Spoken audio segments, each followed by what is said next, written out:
เอาแขกប្រៃវែងភូមិកំណើតខ្ញុំបានរួងសុខុមសែនរីករាយក្រៃអឃុំប្រៃឈរដល់សែនមនោរមកំពុងត្របែកស្រុកខ្ញុំ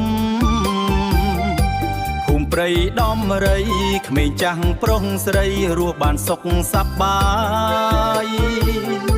គ្មានទុកខ្វល់ខ្វាយបានសុខសប្បាយទាំងអស់គ្នាអោខេត្តព្រៃវែងភូមិកំណើតខ្ញុំបានរួងសុខុមសែនរីករាយក្រៃ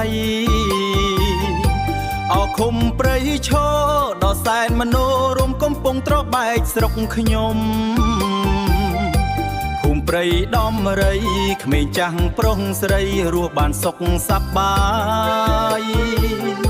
គ្មានទុកខ្វល់ខ្វាយបានសុខសប្បាយទាំងអស់គ្នាអោខេត្តព្រៃវែងភូមិកំណើតខ្ញុំបានរួងសុខុមសែនរីករាយក្រៃអឃុំព្រៃឈរដល់សែនមនោរមកំពុងត្របែកស្រុកខ្ញុំ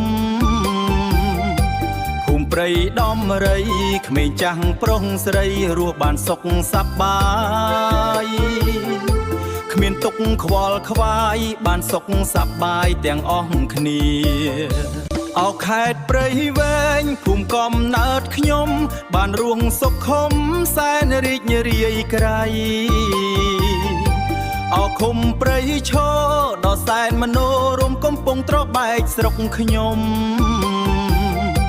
ភូមិព្រៃដំរីក្មេងចាស់ប្រុសស្រីរស់បានសុខសប្បាយគ្មានទុកខ្វល់ខ្វាយបានសុខសប្បាយទាំងអស់គ្នា